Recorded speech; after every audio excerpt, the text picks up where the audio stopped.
위임식으로 제사장도 세웠고 번제단도 거룩하게 했습니다. 이제 그것으로 무엇을 할지 알려주셔야겠죠. 제사장은 매일 아침과 저녁에 1년 된 어린 양을 번제단에서 번제로 드려야 합니다. 그런데 양만 드리는 게 아니라 소제와 전제도 함께 드려야 하는데요. 소제로 드릴 것은 밀가루 2.2리터와 올리브 기름 1.5리터입니다. 여기서 전제는 붓는다, 쏟는다 라는 뜻인데요. 포도주 1.5리터를 번제단에 쏟아 부으라는 거죠. 성경에서 그 포도주는 홍수 심판이 끝나고 처음 등장하고 그 후로도 구원을 축하하는 자리에 주로 나오기 때문에 번제단에서 전제로 드리는 포도주는 하나님의 구원에 대한 감사를 상징합니다. 바울은 자신의 복음 사역을 번제로 표현하기도 했는데요. 빌립보서 2장 17절입니다. 만일 너희의 믿음의 제물과 섬김 위에 내가 나를 전제로 드릴지라도 나는 기뻐하고 너희 무리와 함께 기뻐하리니. 아멘. 이 말씀과 오늘 본문을 이제 비교해 보면 본문에 소제로 번역된 그 민하는 그 조공 희생 제물이라는 뜻이기 때문에 소제로 드리는 밀가루와 올리브 기름은 빌립보서에 나오는 것과 같이 믿음의 제물을 뜻한다는 것을 알 수 있죠. 그러니까 오늘 본문은 하나님이 가나안 땅을 주셨고 그래서 이렇게 농사를 지었으니 아침마다 곡식 제사로 감사해라 이런 의미가 되겠습니다. 하지만 이 모든 것이 구원하시는 하나님 때문이다. 그러니 그걸 잊지 말라고 전제로 포도주를 번제 때 쏟게 하신 거죠. 회막문 앞에서 이렇게 아침 저녁으로 번제를 드리면 하나님이 거기서 만나주시겠다고 하셨습니다. 43절입니다. 내가 거기서 이스라엘 자손을 만나리니 내 영광으로 말미암아 회막이 거룩하게 될지라. 사람들은 율법대로 살아야 거룩해진다고 생각하지요. 그런데 오늘 말씀을 보면 거룩해지는 건 하나님의 영광 때문이지 다른 원인은 없습니다. 하나님께서는 이스라엘을 만나는 그 장소가 하나님의 영광 때문에 거룩해진다라고 하십니다. 그래서 하나님께서는 백성들을 거룩하게 하기 위해서 회막도 제단도 자신이 거룩하게 했고 제사장이 될 아론과 그의 아들도 거룩했다라는 말씀을 하시죠. 그러니까 이스라엘 백성이 거룩하게 하는 것도 본인에게 달려 있다는 얘기죠. 어떻게 거룩하게 될 것인가? 하나님이 만나줄 때 된다는 거죠. 그러니까 우리 스스로 거룩해질 수 있다면 번제단이 왜 필요하고 예수 그리스도가 왜 필요하겠습니까? 그 아침 저녁으로 번제를 드릴 때 하나님께서는 회막문 번제 드리는 그곳에서 만나주시겠다고 말씀하셨는데요. 정확히는 거기서 만나주시겠다고 하셨죠. 그런데 하나님의 보좌는 지성소 안에 있는 속죄소지요. 그런데 하나님께서는 지금 아침 저녁 번제 때마다 문 앞까지 나와서 만나주겠다 이렇게 약속하시는 겁니다. 이런 거 비슷한 건 누가복음에서 볼 수가 있는데요. 누가복음 15장에 그 탕자의 비유에 보면 그 예수님께서 이런 말씀을 하세요. 탕자가 이제 집을 나갔다가 돌아오는데 돌아오는 탕자를 멀리서 아버지가 보고 측은하게 여겨서 달려가서 아들을 끌어안고 입을 맞췄다. 근데 여기서 중요한 거는 탕자가 아버지를 만난 장소가 집안이 아니라 집 밖이었습니다. 그러니까 하나님을 탕자의 아버지에 비유한 건데요. 그냥 지어낸 얘기가 아니라 하나님께서 문 앞에서 그 아침 저녁으로 나와서 만나주신다는 이 약속을 이 탕자 비유에다가 설명을 하신 거죠. 그럼 하나님은 왜 보좌를 놔두고 문 앞까지 나와서 이들을 만나시겠다는 것일까? 보좌 안에는 1년에 한 번 대제사장밖에 못 들어오니까 문 밖에서 만나시겠다는 거죠. 당신의 보좌가 있는 지성소의 문은 아들이 십자가에 달려 죽어야지나 열리니까 대신 하나님이 거룩하게 만든 성소와 번제단 앞에서 거기서 만나주겠다는 것이죠. 왜요? 이제 하나님은 이스라엘의 하나님 여호와시니까요. 여태 하나님의 이름은 조상들의 하나님 여호와였죠. 하지만 이제 하나님 당신께서는 이스라엘의 하나님 여호와라는 거예요. 그래서 이것을 위해서 그동안 성막을 세웠고 회막과 제단을 거룩하게 했고 아론과 그의 아들들을 거룩한 제사장으로 만들었다. 그 말씀을 하시는 거죠. 45절로 46절입니다.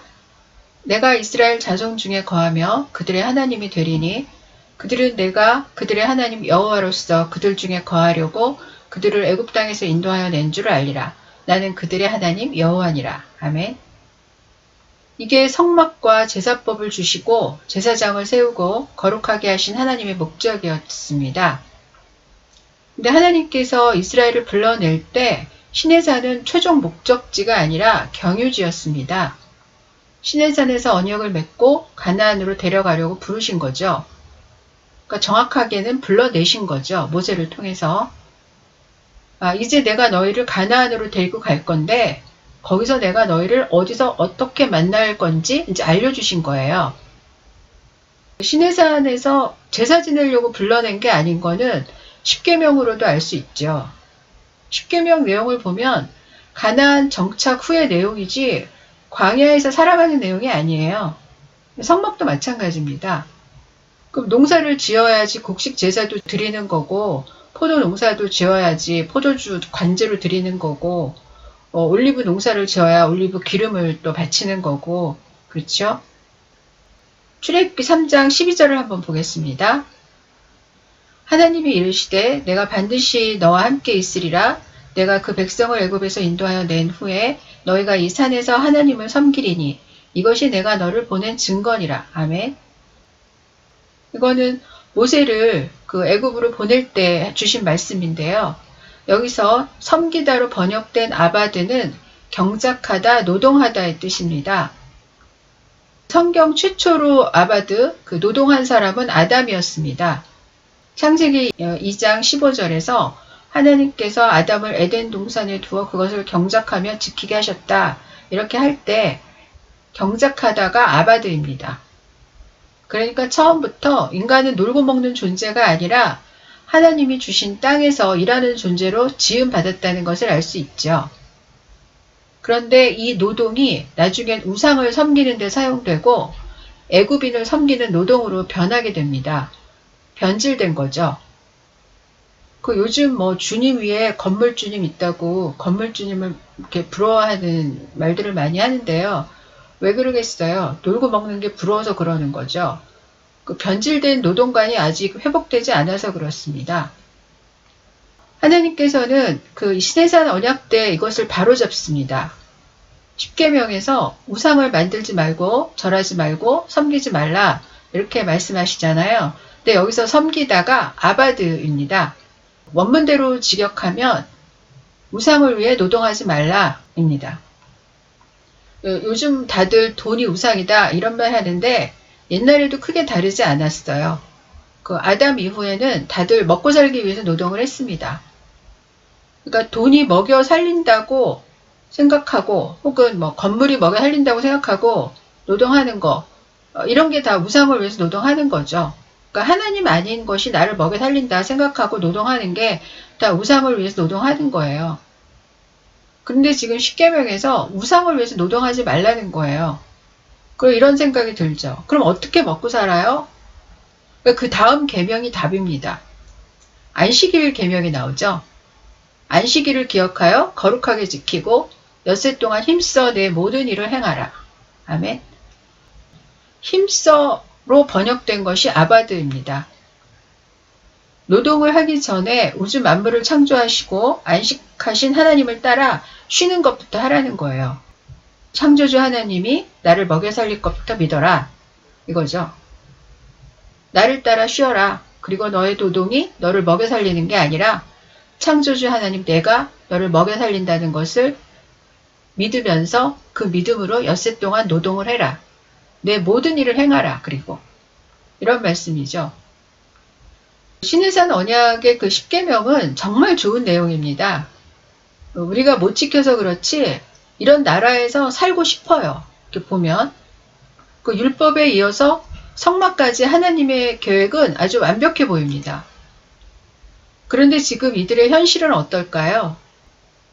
출애굽기 16장을 보면 출애굽한 지 그 2달 15일째 양식이 떨어져서 그때부터 만나를 먹기 시작했다는 내용이 나옵니다. 출애굽한 지 3개월째 될 때 시내산에 도착했기 때문에 지금 하나님께서 이 말씀을 하는 시점에는 이들은 지금 만나를 먹고 있다는 얘기죠. 만나가 아무리 하나님의 그 기적이지만 맨날 주우러 가야 하고 계속 이사 다니고 물이 없어서 맨날 하나님께 구하고 이런 삶을 고단하잖아요. 근데 하나님의 이런 계획을 알게 된다면 이들은 어떤 반응을 보일까요? 가고 싶지 않겠어요? 그래도 계속 광야에 살자고 할까요? 우리는 결론을 알고 있습니다만 어쨌든 지금 상황은 그렇습니다. 그 아침 저녁으로 곡식과 올리브 기름으로 제사 드리고 지금 만나밖에 없는데요. 여기서 구경도 못하는 포도주를 들이부을 정도의 그런 풍성한 그런 삶을 준비했으니 가나안에 갈 꿈을 꾸라는 거죠. 그러니까 하나님은 그 이스라엘 백성이든 우리든 우리를 향한 그 하나님의 계획은 풍성하고 풍족한 삶이지 그 없고 가난하고 삭막하고 그런 광야가 아닙니다. 하나님의 계획은 반드시 실현되겠지만 이것을 누릴지 말지는 이스라엘 백성에게 달려 있었죠. 가나안에 들어가야 곡식과 포도주를 넣은 상번제도 드릴 수 있는 것이고 그래야 회막 번제 드리는 그곳 거기서 하나님도 만날 수가 있는 것이죠. 하나님께서는 거기서 너희와 내가 만나고 거기서 이스라엘 자손을 만나겠다. 이렇게 2번이나 거기서 만나겠다고 말씀하셨습니다. 회막문 앞에서 만나겠다가 아니라 거기서 만나겠다고 하신 거는 거기서는 회막문 앞을 뜻하는 게 아니라 회막문 앞 번제 드리는 곳, 예수 그리스도가 있는 곳에서 만나겠다. 이런 뜻이기 때문이죠. 기도하겠습니다. 하나님 아버지, 하루 2번이 아니라 언제든 우리를 만나주시는 하나님 아버지께 감사와 찬송을 올려드립니다. 예수 그리스도를 통해서 언제든 하나님을 만날 수 있게 해주신 그 은혜와 특권에 감사드립니다. 믿음이 없어 하나님의 풍성한 계획을 누리지 못한 그 이스라엘 백성들처럼 되지 않도록 저희를 붙잡아 주시고 이 풍성한 하나님의 계획을 많은 사람들이 알도록 우리가 복음을 전하는 그런 사람들로 살아갈 수 있도록 축복해 주시옵소서. 예수 그리스도 이름으로 기도합니다. 아멘.